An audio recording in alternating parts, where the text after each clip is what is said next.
Very good evening friends. आइए आपका स्वागत करते हैं एजुकेशन कैप्सूल स्टडी प्लेटफॉर्म पर। आइए आज हम यूपी टेट पर्यावरण से रिलेटेड हम करीब 35 जो सेलेक्टेड क्वेश्चन हैं उनको हम देखेंगे बैक टू बैक। आइए शुरू करते हैं। हम पहला क्वेश्चन लेते हैं। हम काजीरंगा राष्ट्रीय उद्यान किसके लिए जाना जाता है? देखिए यहाँ पे आंसर भी लिखा हुआ है आपको। 1 सेकेंड, थोड़ा सा इसको ऊपर कर लेते हैं जी। हाँ, काजीरंगा राष्ट्रीय उद्यान किसके लिए जाना जाता है? तो देखिए ये एक सींग वाले गैंडे के लिए जाना जाता है। और ये आप समझ लें कि ये भी पूछता है कई बार कि काजीरंगा राष्ट्रीय उद्यान कहाँ है। तो ये जो है हमारा असम में है जी, ये हमारा असम में है, समझिएगा इसको। और देखिए एक और भी पूछता है हमारा कि काजीरंगा राष्ट्रीय उद्यान है और यहाँ पे मानस वन्य जीव अभ्यारण्य, मानस जो है मानस वन्य जीव, ये कहाँ पर है? तो ये भी हमारा असम में ही हो जाएगा। और ये पूछता है गर्म पानी वन्य जीव, गर्म पानी वन्य जीव, ये कहाँ पर है? तो ये भी हमारा जो है असम में ही हो जाएगा। तो ये आप याद रखिएगा कि एक सींग वाले गेंडा जो है वो असम में है और असम में कहाँ पर है? काजीरंगा राष्ट्रीय उद्यान के लिए जाना जाता है। तो चलिए हमारा ये पहला क्वेश्चन हो गया। आइए दूसरा देखते हैं हम। राजीव गांधी राष्ट्रीय उद्यान कहाँ स्थित है? जी, राजीव गांधी राष्ट्रीय उद्यान जो है वो राजस्थान में है जी। आप इससे दो क्वेश्चंस और बनते हैं हमारे कि देखिए राजीव गांधी राष्ट्रीय उद्यान है तो एक और उद्यान यहाँ पे हम बताते हैं आपको, रणथंभौर। रणथंभौर जो है ये राष्ट्रीय उद्यान भी हमारा कहाँ पर है? ये राजस्थान में है। और एक और है हमारा सरिस्का, सरिस्का राष्ट्रीय उद्यान, ये भी हमारा राजस्थान में है। तो ये आप याद रखिएगा। चलिए आइए तीसरा क्वेश्चन हम देख लेते हैं। रणथंभौर राष्ट्रीय उद्यान का नाम परिवर्तित करके क्या रखा गया? तो यही देखिए जो हमारा ये है राजीव गांधी राष्ट्रीय उद्यान रखा गया, जो अभी मैंने आपको बताया था ऊपर। चलिए आइए देखते हैं चौथा क्वेश्चन। फूलों की घाटी कहाँ स्थित है? देखिए फूलों की घाटी जो है वो उत्तराखंड में स्थित है। और उत्तराखंड में एक जो बहुत पूछता है आपसे, 1 सेकेंड थोड़ा सा जी, एक जो बहुत पूछता है आपसे, जिम कार्बेट, जिम कार्बेट ये उद्यान कहाँ पर है? तो ये भी आपका उत्तराखंड में है। आप देखिए राजाजी, राजाजी राष्ट्रीय उद्यान कहाँ है? ये भी आपका उत्तराखंड में है। और पूछता है पशु, जो पशु विहार है, मालन पशु विहार, आप याद रखिए मालन पशु विहार, ये कहाँ पर है? तो ये भी हमारा असम में है। तो आप ये याद रखिएगा। और एक है हमारा, 1 सेकेंड इसको थोड़ा सा हम कर दें जी। और आप एक याद रखिएगा गंगोत्री, गंगोत्री ये जो है हमारा नेशनल पार्क, ये भी हमारा आसाम में है, वो उत्तराखंड में है, सॉरी उत्तराखंड में है। उत्तराखंड की बात हो रही है हमारी जी। चलिए आइए देखते हैं पांचवा क्वेश्चन। सलीम अली राष्ट्रीय उद्यान कहाँ स्थित है? जी, ये जम्मू कश्मीर में स्थित है, ये श्रीनगर में। इसे आप याद रखिएगा, सलीम अली राष्ट्रीय उद्यान। देखिए जम्मू कश्मीर में हमारा एक करीब और एक अभ्यारण्य है, आप याद रखिए इसको, जम्मू कश्मीर में उसे कहते हैं दची ग्राम, दची ग्राम। ये दची ग्राम जो अभ्यारण्य है ये भी हमारा कहाँ पर है? ये भी हमारा जम्मू कश्मीर में है। और आप याद रखिए एक किश्तवाड़ा, किश्तवाड़ा जो है यह भी हमारा राष्ट्रीय उद्यान है। ये कहाँ है? ये भी हमारा जम्मू कश्मीर में है। तो चलिए ये हमारे क्वेश्चन हो गए। आइए राजाजी राष्ट्रीय पार्क किसके लिए प्रसिद्ध है? जी आइए देखते हैं। राजाजी राष्ट्रीय पार्क किसके लिए प्रसिद्ध है? तो एशियाई हाथी के लिए प्रसिद्ध है ये, इसे आप याद रखिएगा, एशियाई हाथी के लिए प्रसिद्ध है। चलिए आइए देखते हैं। मध्य प्रदेश का राजकीय पक्षी कौन सा है? तो ये शाह बुलबुल होगा, शाह बुलबुल। आइए, मध्य प्रदेश के किस राष्ट्रीय उद्यान को प्रोजेक्ट टाइगर में सबसे पहले शामिल किया गया? जी देखिए, इसमें जो है कान्हा किसली जो है, यहाँ पर टाइगर जो है सबसे, और एक बात याद रखिएगा, अपने भारत में सबसे ज़्यादा अगर टाइगर कहीं पाए जाते हैं तो वो मध्य प्रदेश में ही है जी। चलिए आगे देखते हैं हम। टाइगर राज किस राज्य को कहा जाता है? देखिए यही है, टाइगर राज किस राज्य को कहा जाता है? अभी हमने आपको बताया कि सबसे ज़्यादा टाइगर जो है मध्य प्रदेश में ही पाए जाते हैं, तो इसीलिए इसका नाम जो है वो टाइगर राज्य हो गया है। आइए 8वां क्वेश्चन देखें। एशियाई बब्बर शेर का निवास कहाँ है? जी देखिए, ये गिर राष्ट्रीय उद्यान गुजरात में है। तो गिर से जो है आप गुजरात समझ लीजिएगा, कई बार पूछता है कि गिर राष्ट्रीय उद्यान कहाँ पे है, तो ये आप समझ लीजिएगा गुजरात है, और गिर राष्ट्रीय उद्यान गुजरात में है, और ये एशियाई बब्बर शेर के लिए है, इससे आपको याद रहेगा। आइए दूसरा क्वेश्चन देखते हैं हम। 1 सेकेंड।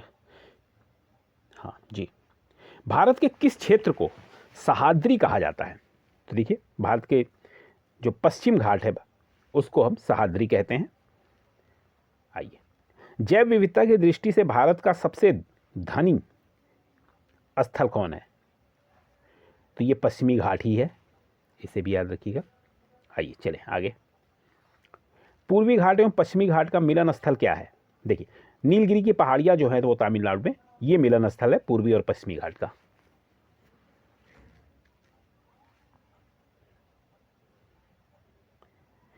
जंगली गधा अभ्यारण्य कहाँ है? ये देखिए गुजरात में है जंगली गधा अभ्यारण्य। आइए, भारत का पहला राष्ट्रीय उद्यान कौन सा, इसे कब स्थापित किया गया? तो देखिए, ये जो है हमारा जिम कॉर्बेट है, और ये हमारा कहाँ पर है? ये हमारा उत्तराखंड में है,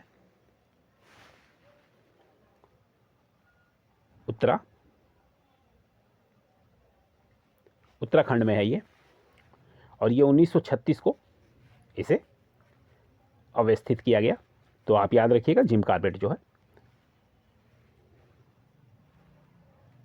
जिम कॉर्बेट राष्ट्रीय उद्यान का पुराना नाम क्या है? ये भी कई बार पूछता है, तो हेली राष्ट्रीय उद्यान है इसका। आइए 17वां, गिर राष्ट्रीय उद्यान के एशियाई शेरों को रखे जाने हेतु किस राष्ट्रीय उद्यान अभ्यारण्य का चयन किया गया? जी देखिए, यहाँ पे तो बबर शेर हैं ही, यहाँ से और दूसरी जगह शेर को रखना था, तो वहाँ पे पालपुर कुन्नो, इनको मध्य प्रदेश में रखा गया है। चलिए, विश्व का सबसे बड़ा मैंग्रोव वन कौन सा है?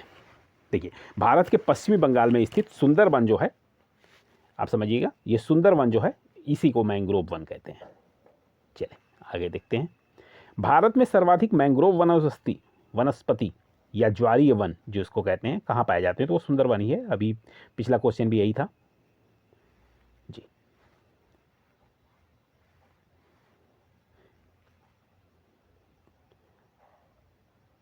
आइए देखते हैं हम। गंगा डेल्टा की मैंग्रोव वनों को क्या कहा जाता है? सुंदरवन ही कहा जाता है इसको। सुंदरी वृक्ष, देखिए सुंदरी वृक्ष, मैंग्रोव वनस्पति को सुंदरी वृक्ष भी कहते हैं। ये काफ़ी इंपॉर्टेंट क्वेश्चन है, हो सकता है ये आ जाए। तो ये सुंदरी वृक्ष किस प्रकार की वनस्पति है? वो मैंग्रोव वनस्पति है। भारत में वर्षावन कहाँ पाए जाते हैं? जी, तो भारत में वर्षावन जो है उत्तरी पूर्वी हिमालय एवं पश्चिमी घाट में पाए जाते हैं। आइए, क्रिकेट बैट के लिए विलो कहाँ से प्राप्त होता है? देखिए, क्रिकेट बैट के लिए विलो कहाँ से प्राप्त होता है? विलो नामक लकड़ी से क्रिकेट के बैट बनाए जाते हैं। ये लकड़ी सक्रुवृक्षी वन से प्राप्त होती है, तो ये याद रखिएगा। चलिए आइए देखते हैं 24 क्वेश्चंस। उपयुक्त परिस्थितिकी संतुलन बनाए रखने के लिए कुल क्षेत्रफल के कितने प्रतिशत पे वन आवश्यक है? तो देखिए 33% पे वन आवश्यक है।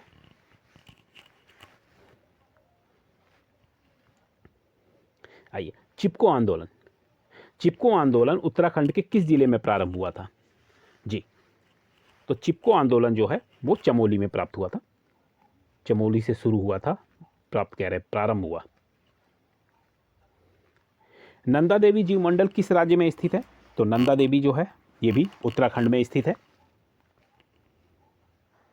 आइए देखते हैं, भारत का प्रथम तितली उद्यान कहाँ स्थित है?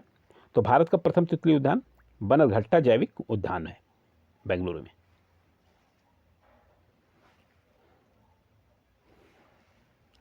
आइए, माजुली द्वीप संसार का सबसे बड़ा नदी द्वीप है, वो किस राज्य में स्थित है? तो असम के ब्रह्मपुत्र नदी पर है ये, इसे याद रखिएगा। मौन घाटी यानी मौन घाटी साइलेंस वैली किस राज्य में है? तो ये केरल में है हमारा। आइए, दाछीग्राम अभ्यारण्य किसके लिए प्रसिद्ध है? तो ये जम्मू कश्मीर में स्थित दाछीग्राम अभ्यारण्य एकमात्र अभ्यारण्य है जहाँ कश्मीरी महामृग, इसको हांगुल भी कहते हैं, पाया जाता है। चलिए 31 देखते हैं, भारत में समुद्री गाय किस बायोस्फीयर रिजर्व में पाई जाती है? तो देखिए, भारत में समुद्री गाय जो है मन्नार की खाड़ी में बायोस्फीयर रिजर्व में पाई जाती है। चलिए, पर्यावरण मंत्रालय द्वारा जारी किए गए Indian state of forest report 2015 के अनुसार भारत की पूरी भौगोलिक क्षेत्र का कितना प्रतिशत क्षेत्र वनों और पेड़ों से आच्छादित है? तो देखिए, ये हमारे भारत की पूरी भौगोलिक क्षेत्र का कह रहा है। तो ये भारत में अगर अभी तक कितने वन हैं? 24.16 जो आच्छादित हैं, और पूरे वर्ल्ड के लिए कितना चाहिए? 33% चाहिए। चलिए, भारत की जलवायु परिवर्तन पर प्रथम राष्ट्रीय क्रिया योजना कब प्रकाशित हुई? भारत की जलवायु परिवर्तन पर प्रथम राष्ट्रीय क्रिया योजना NAPCC यानी national action plan of climate change वर्ष 2008 में प्रकाशित हुई थी। चलिए 34 देखते हैं, विश्व का सबसे बड़ा कार्बन उत्सर्जन देश कौन सा है? वह देश जहां पे कार्बन ज़्यादा उत्सर्जित होता है। तो विश्व का सबसे बड़ा कार्बन उत्सर्जन चीन है, जिसकी वैश्विक कार्बन उत्सर्जन में 28% की हिस्सेदारी है। आइए 35 देखते हैं, और ये लास्ट क्वेश्चन है हमारा, United nation framework convention of climate change, उसी की बात है। यह अंतर्राष्ट्रीय संधि का कब गठन हुआ, इसके बारे में पूछ रहा है। तो देखिए, रियो डी जेनेरियो में 1992 में संयुक्त राष्ट्र संघ के पर्यावरण और विकास सम्मेलन में इसका गठन हुआ। ये भी काफ़ी इंपॉर्टेंट है, ये भी बहुत पूछता है। चलिए, हमारा ये 35 क्वेश्चंस हो गए हैं।